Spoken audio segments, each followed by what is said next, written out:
Good afternoon, folks. This is Micha. I'll be discussing about ethical aspect of conducting research. So, what is ethics in research and why is it so important for us to tackle about this topic? Anyway, well, it's simple.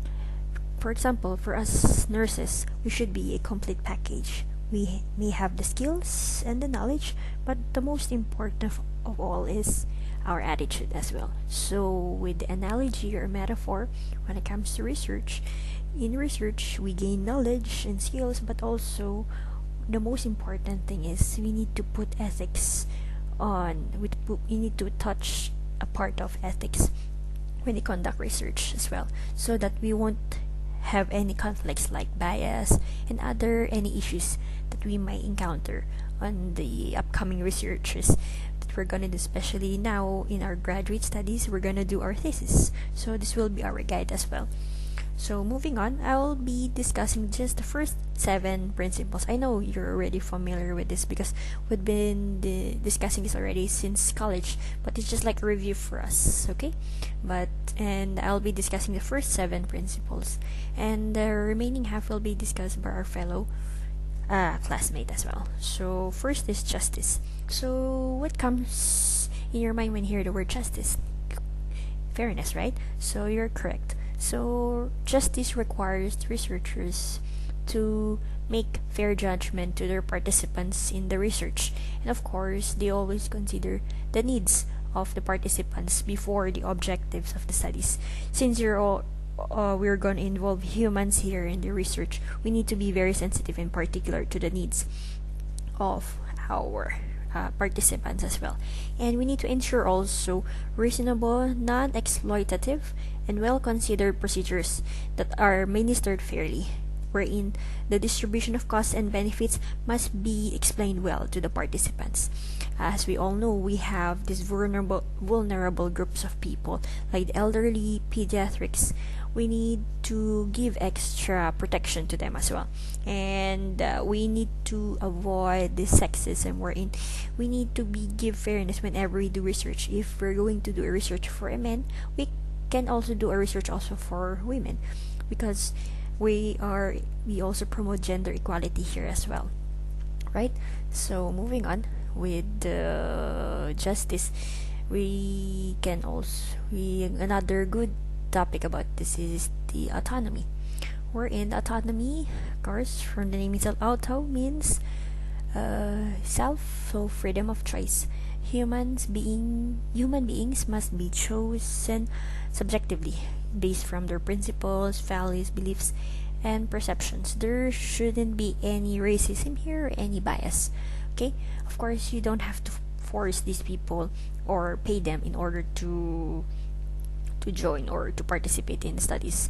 I know in the old times, there are people who unethically study these people in order to gain something for their own gain or maybe profit gain, but that's wrong. And it also notice here, but not according to one of the articles, but autonomy is not a natural characteristic of human beings. It develops from the biological, psychic, and socio-cultural contributions of the environment in which they live. Temporarily or permanently, the individual can have their autonomy reduced based on, could be the age group, psychological state, physical state. In the age group, could be the children, psychological state, people suffering from mental disorders, and physical state, patient in common, among other instances. There are considerations that we need to take. So according to the Universal Declaration on Bioethics, they say, and human rights, it should emphasize that even people affected by mental problems or those who are confined in places of guardianship should not be automatically considered to be without the capacity to decide, because even though they are declared to be mentally challenged, there are times they can make choices in their own life. So it's a no stigma, because even though whatever condition you have, you still have the right to decide, right? So autonomy also corresponds to the ability of that individual, of course, to decide for themselves based on the alternatives presented to them, free of internal and external constraints. Alright, so moving on, let's go to privacy. So privacy, of course, it's a very popular topic for us, especially you encounter this information in social medias, right? Anyway, privacy refers to an individual's right to be free from intrusion or interference by others. Individuals have privacy interest in relation to their bodies, of course, personal information, express thoughts and opinions, personal communication with others, and spaces that they occupy. All of us, we have our own personal space. But when it comes to research also, people, of course, you're gonna indulge to some personal information, but you have to be very sensitive and particular when we do our research. So the important aspect of privacy is to control information about oneself. So privacy is respected if an individual has an opportunity to exercise control over his or her personal information by consenting, could be consenting to, or withholding consent for the collection and or use of disclosure of information. Those are some technical information that we need to consider whenever we do research, like the informed consent, could be withholding or disclosure information. Of course, there is a process for that since this is research. And one of the popular application of that is the Data Privacy Act that we have, which actually pioneered in our country in the Philippines, wherein it seeks to protect all forms of information, be it private, personal, and sensitive. I believe also, aside from research, this is also applied also in when it comes to electronic health information and health information of the patients, right? Wherein we, of course, in connection to privacy, also is the partner of privacy is also confidentiality, where we don't divulge any information we get from these patients, right? So same as well also with the research, we don't divulge too much on the personal information of the patient as well. And moving on with privacy, we is the partner of confidentiality. So to protect information from authorized use, disclosure, modification, lost, or theft. So of course, our obligation here, in order to be confidential, is the obligation of an individual or organization to safeguard entrusted information. Fulfilling the ethical duty of confidentiality, of course, is to gain trust. Of course, you want the participants to gain trust to us researchers.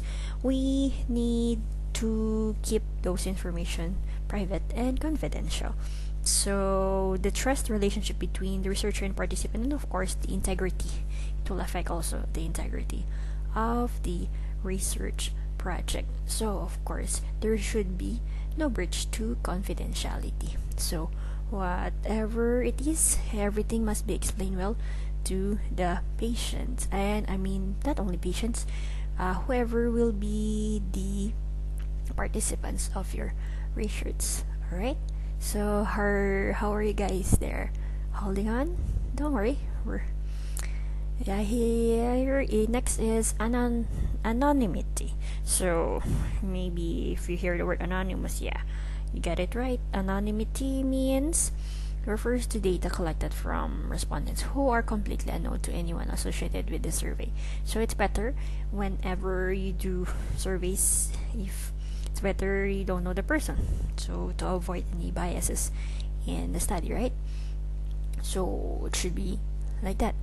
There are different samples which will be discussed further in our lecture about how to do sampling, so that there won't be any bias when it comes to your studies as well, right?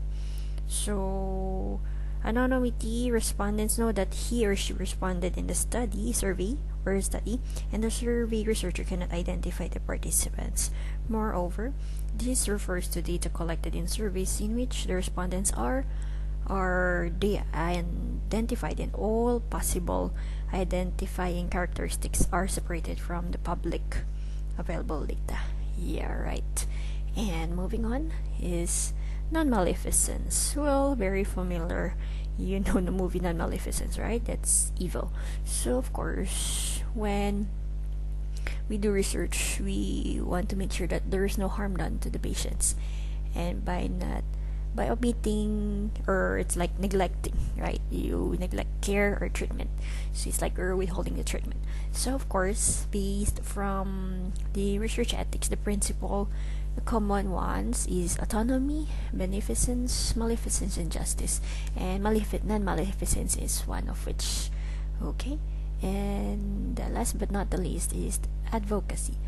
Advocacy, wherein, of course, as nurses, we are advocates of our patients, wherein we get to know, we must be aware of what they need, and we should fight for their rights as well. So we nurses help these participants. We nurses will turn to be nurse researchers, will help to understand and exercise the rights of these participants, people as well, so that they also aim to protect and enhance their personal autonomy as well. And a good application of these principles or ethical principles is the informed consent. Right? We get informed consent when we, in every procedure we do with our patients, right? In every invasive procedures we do with our patient. That is also the same when it comes to research. So in research, we obtain consent wherein it involves the subject about his or her rights. These are the components of the informed consent actually. The purpose of the study, the procedures to be undergone, and the potential risk and benefits of participants. To provide also sufficient information so that the participant can make an informed decision about whether or not to enroll in the study or to continue. It also must be written in a language easily understood by the participant. It actually covers autonomy because the patient has the freedom of choice to participate or not. Justice because it is open for everybody, depending on the objectives of the study. Non-maleficence because it will present the risk and benefits to the patient. And when it comes to privacy and confidentiality, you can also include there the non-disclosure of information as well. And when it comes to the anonymity, well, of course, it's better of the researcher can do it randomly when they distribute this the study whenever they choose their participants as well. And as you see there are two photos, which is the Nuremberg Code and the Belmont Code. Actually, these two publishments are the popular documents used as a guide for research ethics. First, on the left side is the Nuremberg Code, which was published in 1947, able to consent free from coercion, comprehend risks and benefits. That's the composition of the Nuremberg. This was created because it was inspired from a very saddening event, because these Nazi doctors performed an ethical experiment during the World War II, first ever major during the World War II. So this was the first ever major international document for research ethics. And furthermore, next on the second photo, you see the Belmont report, published in 1979, written by the National Commission for the Protection of Human Subjects of Biomedical and Behavioral Research, wherein serve as a guide also for research practice like the informed consent as well. So the ethics involved here is beneficence, justice, and respect. So that's all. And I would like to leave you before I leave you some quotes here. I have some questions for you. Anyway, I already answered and explained further. Maybe it's just that these questions are: why is ethics very important in research? And number 2, what is the difference between privacy and confidentiality? Okay, I'll just leave those questions up to you and just answer on our group page, as well. Then I'll leave you with these quotes by Potter Stewart saying, ethics is knowing the difference between what you have the right to do and what is right to do. And with Dr. Hal Simmerat, he said, science brings society to the next level. It's true, but ethics keeps us there. So, of course, it must come hand in hand. The knowledge, skills, and attitude. Okay? And I thank you for listening. These are my references for the topics I discussed. Okay? I hope you learned a lot, gained something from it, and that's all for today. And I thank you for listening. Hope you're doing okay wherever you are, guys. And we can do this. Okay? Shukran.